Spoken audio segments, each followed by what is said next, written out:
Welcome to Cascade Conversations.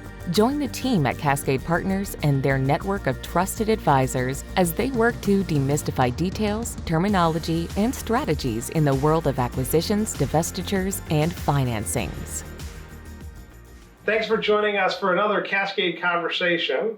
I'm Raj Kothari, Managing Director here at Cascade Partners. And joining me today is my friend Kevin DiDio, a partner with Barnes & Thornburg. And Kevin, it's great to have you here. Really appreciate you spending the time with us to chat a little bit today about letters of intent. Appreciate the opportunity, Raj. Great to be here in your new office. Beautiful. Thank you. So one of the key questions, folks always want to understand is, well, what exactly is a letter of intent? We talk about indications of interest, and how do you describe letters of intent or LOIs to your clients? Well, it is an education process because people use that term, letter of intent or LOI, in a way that is not a defined term, and it is a bit fluid in the sense that there are different kinds of letters of intent. And I would say, generally speaking, they come in maybe 2 or 3 different flavors. The primary differentiating factor among them oftentimes is the binding nature of the LOI. What's binding, what's not binding, and oftentimes we hear at the outset, don't spend too much lawyer time on the LOI. It's all non-binding.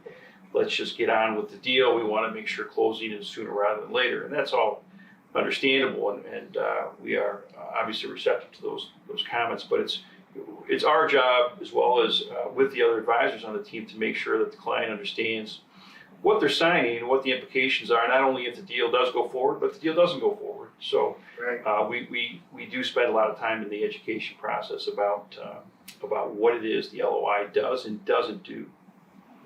Yeah, it becomes really important, right? We often talk about that, some people are like, oh, we'll just skip over the LOI, and that creates its own set of problems because people don't know what the deal is. So what are you working towards? And negotiating all that live and in process doesn't necessarily create the best outcomes. Yeah, indeed, and we have found at times there are times when maybe skipping the LOI does make sense, but it does make the process of getting through and to the definitive agreements more challenging. I think one of the things to consider when entering into the LOI is whether or not there's a 2016 case that got a lot of people's attention out of Delaware, that the parties need to be very deliberate in understanding whether or not they are entering into a non-binding agreement with some terms that are binding, like exclusivity, and we'll talk more about that, confidentiality, things that all the parties can agree upon. But the big question is also come out as to, are the parties also agreeing on a good faith obligation to continue the negotiations? Okay. And or is there no such obligation to negotiate in good faith? And this Delaware case caught everyone's attention because it resulted in a couple $100 million judgment against a party that no longer wanted to proceed under the LOI because it had a different business situation when it signed the LOI, and it got them sideways. And so whether or not the parties have to continue to negotiate in good faith is a big question.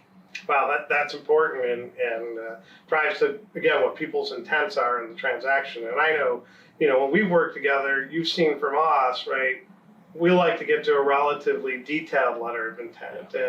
And we often look at it as, this is our maximum point of leverage in the negotiation. Typically, we have multiple parties while we're kind of negotiating a letter of intent to be able to get the best terms and best elements for our clients. But what we often find out is people focus on, hey, let's just focus on the top line. And as you know, there's so many other critical points to a deal that this is our best place to flesh those out, especially for shareholders and entrepreneurs that aren't as sophisticated, haven't done as many transactions. so they don't know all the different points that are going to come up. And so we've been huge believers, and we've worked together really well in negotiating and hammering those through to get to a really good letter of intent that has a lot of the details, not just around the purchase price, but hey, what's the employment agreement going to look like, or what are the non-competition provisions going to be, if that's critical for a client, or even more importantly, if there's rollover equity, so our client's going to continue to own a piece, is what are those provisions? That's right. What are those limitations? Yeah, rollover and some of the things that sellers especially like to focus on, of course, is the purchase price. Well, we also spend time with them, of course, educating, especially you on the finance side, to understand what are the purchase price adjustments and what can that look like. What challenges might we have in setting a peg for the working capital adjustment if there is one? And if it's a seasonal business, for instance, you could have a very different set of current assets or current liabilities 30, 60 days after you sign that letter of intent, which could really impact your purchase price, which is why we need you guys to be in there and digging through those financials and educating the client about that. RWI is another big thing too that we want to make sure that if representation and warranty insurance. Representation and warranty insurance in the deal world these days is a great tool, especially for sellers who are sensitive to, as all sellers are, to allocation of risk and what that means after the deal closes to them. And so we oftentimes spend time up front talking about the opportunity to perhaps obtain reps and warranty insurance to address that allocation of risk issue. Well, those are two really important points, and part of it in a letter of intent is, working capital is a huge one that often people are not focused on because they're worried about the headline, and many times sellers aren't sure who's keeping the assets, the receivables, and what have you. And so hammering out and figuring out what's that working capital target and how's that going to be determined, what is the overall approach, getting defined in a letter of intent can generate significant value either towards a seller or away from a seller. But maybe talk a little bit about rep and warranty insurance. And you said it's about risk allocation, but it's become a more recent and common tool in the last 3 to 5 years, even in lower middle market deals. And today I'm hearing even down to $15 million transaction values, which we haven't really seen. That rep and warranty insurance can be available. Talk a little bit about why that can help a seller and why it can help a buyer in the transactions that you see, and why that's important part of a letter of intent. Sure, and that's been our experience too, is that those policies have reached down to even the lower middle market, which typically they were just priced out of those deals. It was too expensive to make it happen, but that's not the case anymore.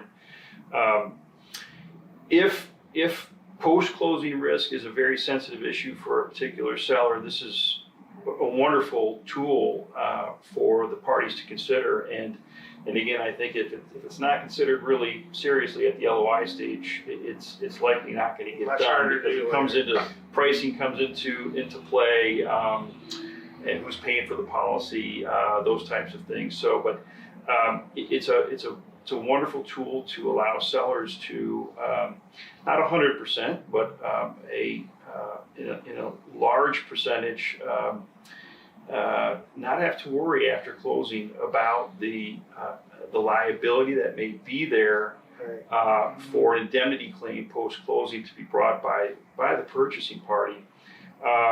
So in which case, if there is a policy, it would oftentimes step in, except for some things like fraud and other things, of course, that might get carved out. But it's a wonderful tool to help bridge a deal if there are challenges between the parties about risk allocation. Yeah, we've liked it because, as you said, right, one, it's going to leave more dollars in the pockets of our clients at closing. So instead of having a 7% or 10% escrow, 6 to 10% these days, all I have to do is typically leave 0.5% of the transaction value and the rest is going to get covered by insurance if there's an indemnity claim. So we describe it for our clients as, hey, it puts more money in your pocket at closing, right? It lowers that potential risk profile going forward. But one of the other elements that we've found is it's made it easier to negotiate the purchase agreement. Mm-hmm. Because right at the end of the day, we're not as worried about where the claims are going to come from. Great point. And as you said in your comment, right, the key is if you don't negotiate it in the letter of intent, that's the chance you can get the buyer to pay for it, or maybe split costs depending on what you're able to negotiate. Yeah. And so that's a great tool that we've used at that point to hammer out, is it an all indemnity where there is no, there is no sharing of the retention, or what's our sharing of the retention and who's paying for the policy? That's right. And it's one that we've often described to clients that this can be, on the sell side, it can be a great tool. And even on the buy side, we've seen it as a good tool because the buyer's going, if there's an indemnity claims, going to a very objective insurance agency to get paid, as opposed to the emotions of a deal going back to a founder or shareholder to make an indemnity claim, tends to create a little bit more objectivity in that process. Yeah, agreed. Yeah, you bring up a great point about easing some of those negotiations around the representations and warranties made in the definitive agreement. People don't tend to negotiate as hard and with the understanding that there's a backdrop there in place to help if there is a claim. It's a wonderful tool, and we've used it, and it's 100% of the time we have to make sure it's in the LOI. If it's not, because it does impact closing time as well, because the underwriting process takes time. Expectations around the party's closing date will be affected depending on the complexity of the underwriting. So it's become a key component to most letters of intent. So what are some of the other key components that you look at when you're looking at a letter of intent, drafting one, or making sure it's up to speed for your clients? There's an obvious purchase price, but you brought up two great ones: working capital and representation of warranty. Are there others that are important to Kevin that says, hey, I try to make sure these type of provisions are in the letter of intent to protect our clients? Sure. Yeah. The other probably most obvious one is the structure of the transaction in question. It does happen. It's fairly unusual in our experience, but it does happen to where the parties agree to punt on the structure and to say that they'll figure it out and to maybe work together in good faith to help reach also a tax favorable result for the selling parties. But you want to try and do your best up front in the LOI to address the structure, whether it's asset sale, stock sale, with or without rollover. Maybe it's a merger, or different flavors of those, and maybe it includes like a Section 338 election too, which could impact things.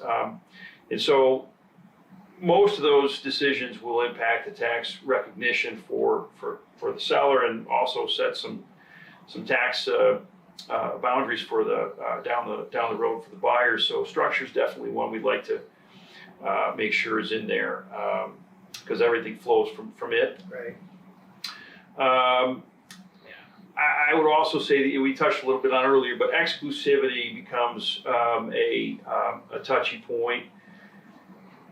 As these things move from time to time, who has more leverage in this particular deal? And sometimes that's market driven, sometimes it's deal driven, or both. But if the seller has some real particular leverage, they would like oftentimes not to have to be bound by the exclusivity covenants, and be able to have free discussions with others, especially if it's a very competitive transaction. So depending on a particular deal, that exclusivity that could be that most buyers will certainly want to make sure that you don't have to look over their shoulder throughout the next 60 or 90 days and know that all the money they're spending isn't going to be for naught. So that can be a real hot button for the parties. Yeah, we often look at it as there's a balance of fairness to it, right? At some point, the buyer's going to spend a lot of money, and as long as they live up to the deal you signed up to, everybody should move forward. But that's one of the reasons, and you've seen in our approach with exclusivity is we're fine with exclusivity at the right point in the transaction. At some point, you're almost, even in a very competitive process, you've got to have it at some point. But one of the provisions that we've often used now is, typically they're 30, 60, 90, 120-day exclusivities. We've now put in a provision that basically says, hey, if you change a material term of the letter of intent, then within 7 days, we can terminate the exclusivity. And really, this has been in response to lots of folks retrading deals or changing the terms after they're in diligence, after shareholders and founders are getting tired with the process. And what I describe is, if there's a legitimate reason, the numbers were wrong or there was an issue, a skeleton in the closet, every buyer is going to have the same issue. So we're all incentivized to negotiate it and hammer it out. That's why you got that 7-day period to say, we said we did $10 million in EBITDA. It turns out we only did 9, and the price came down. Well, that's a legitimate reason, and every buyer is going to do that. Our challenge and experience has been oftentimes there is no reason, there is no rationale. It's just we feel like we can change it now. And this has been one tool that we've used to protect our sell-side clients from that arbitrary changing the deal, recognizing that, as for founders and folks that haven't been through the transaction process, it's an exhausting process. Yeah. Emotionally, time commitment, and let's just deal with it. And gets in the way of day-to-day business. Yeah. And buyers will try to take advantage. So it's one that we've used in almost all of ours now to protect our clients. That's good. Well, you said it earlier yourself, is sellers have to be aware of during the process when the LOI is being negotiated, that is the time during which they're going to have their most leverage. And if they don't take advantage of it, it can lead to those issues and get the deal sideways, which no one wants, of course. So that's a great tool to have. Well, and look at we look at the letter of intent, and you do. How do you use it to set the framework for the negotiations and the deal documentation? Right, we're taking that letter of intent and turning it into a whole set of purchase documents. How do you guys look at that letter of intent as a guidepost or a resource in those negotiations? Well, ideally, if it's well crafted, it really does make the process of getting through the initial drafts of the definitive agreements that much more easy. And clients who are more sophisticated understand that when you put the hard work in up front, I think with the LOI to get through some of those more meaningful terms and conditions about the deal, it makes the rest of those 3-4 months to get to closing that much more easy. So a well-drafted LOI will make drafting that purchase agreement great, and it also helps the relationships among all the professionals on the deal teams on both sides just easier, is my experience. The adversarial relationships tend to go are more tempered when everyone has a good understanding up front about what the expectations are. Now, sometimes what you'll oftentimes see in the LOI about customary representations and warranties and customary covenants, those things are a little bit more subjectively defined up front, and you get into some negotiations about those, of course, during the definitive agreements. But generally speaking, a well thought out, drafted, and signed LOI will make the whole deal flow much easier. Even though the provisions are non-binding, right? How do you make sure that, again, someone that might not be as experienced will hold it, they're non-binding, right? How does that then play out in the actual purchase agreement and those negotiations? Yeah, that's a great point. And sellers love to say that up front. Don't worry about it. It's all non-binding. And some of it, not all is, but even the non-binding things like purchase price, payment of the purchase price, the adjustment to the purchase price, which are all non-binding, oftentimes, it sets the expectation, certainly, and unless there's some kind of material adverse change or some kind of something different happens. Something comes out of diligence where the parties think that there's now an opportunity to retrade, as you said earlier, on whether it's purchase price or something else. The expectations have been set, and it's all of our jobs, I think, as professionals on the deal team to educate the client about it. May be non-binding, however, this does set the expectation, and you don't want to, especially if there's maybe a rollover where you're now negotiating with your future partner. You don't want to get off on the wrong foot, and it certainly, I've seen it happen, as I'm sure you have, and it doesn't make for a great 3-4 months. It can be really challenging to bring folks back to the table. So we like to use those non-binding terms with caution, because it certainly does set the expectation, and you don't want it to get the deal sideways and lose the deal, worst case scenario. No, I think your term expectation is the right one, right? I mean, the biggest part of our job is setting everybody's expectations up front and clearly, like, this is what we expect the deal to look like, expect the deal to be if everything in diligence matches what they expected pre-diligence, right? What we represented, what the client shared about the business. We got a great business, it's a clean business. Okay, well, when we get into diligence, as long as those expectations are met, everybody should live up to the deal that was defined. And so that becomes, and that was how we've used it as a critical tool. It's like, nothing's changed, so the deal should stay as we described, because there hasn't been significant enough change. And as you said earlier, right, when those changes happen, we're going to change the deal structure, or we're going to go from a stock deal to an asset deal or some other dynamic.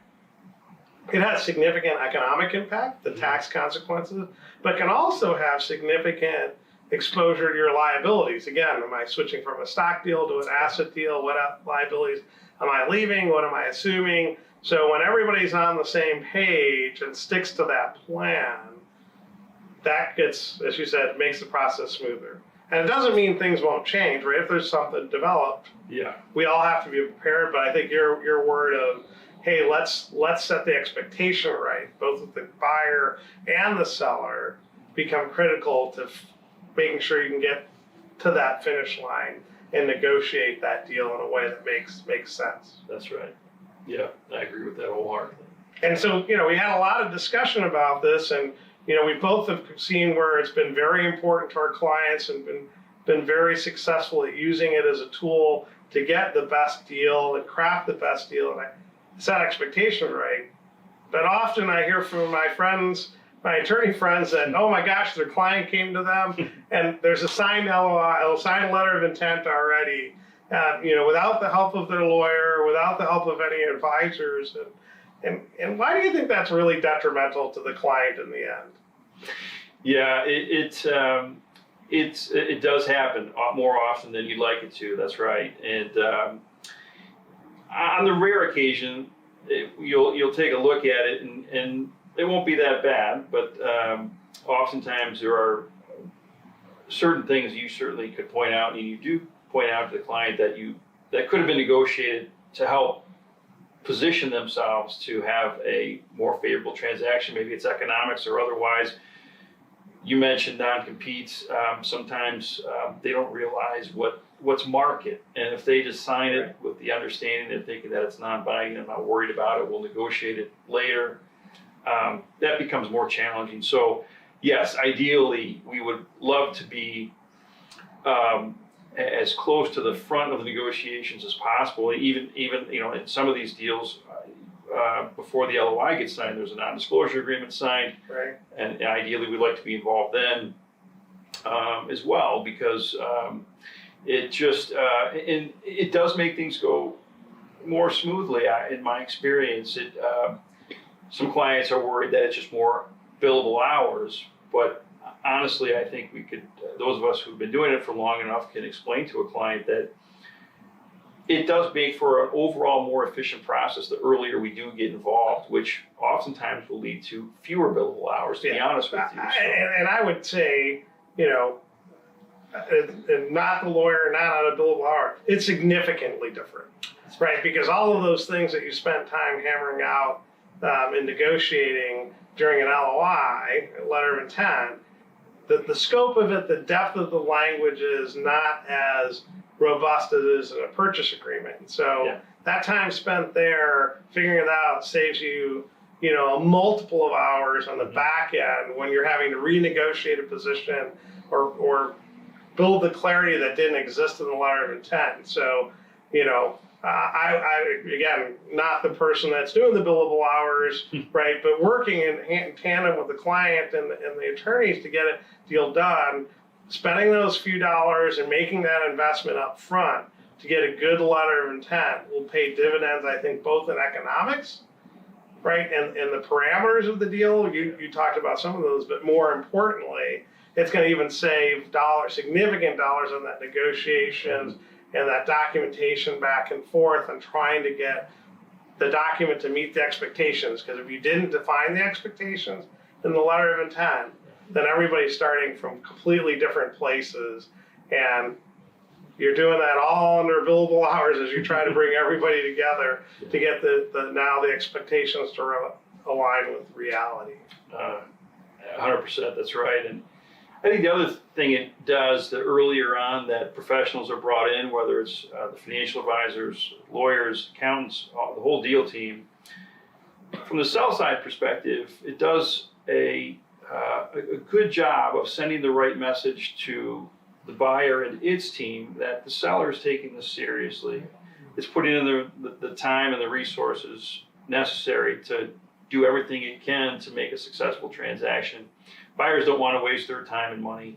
They want to make sure that they're dealing with the seller who's taking the process seriously and is getting the right deal team around them. Yeah, and the part of that right deal team is having a true M&A attorney, right? Not the company's attorney that they've used for a long time. It might be a trusted advisor, but a real M&A attorney will know what's market terms and market language. So when you're crafting and negotiating that letter of intent or the purchase agreement, right, that you're negotiating around the things, there's lots of things to be negotiated, but focus on those ones that are relevant to the transaction and that aren't the industry standard or the norm, accepted norms. So engaging someone like you, Kevin, to help in that process can be a great part of that. Well, I appreciate that, Raj. And on the flip side, working with a financial advisor, investment banking firm that has the necessary expertise is just as valuable, if not more so, for certain deals. So it's truly a team approach that works best for all the parties involved. Absolutely. Well, again, thanks for joining us for another Cascade Conversation. And again, thank you, Kevin, for joining us in this discussion about letters of intent. Thank you very much.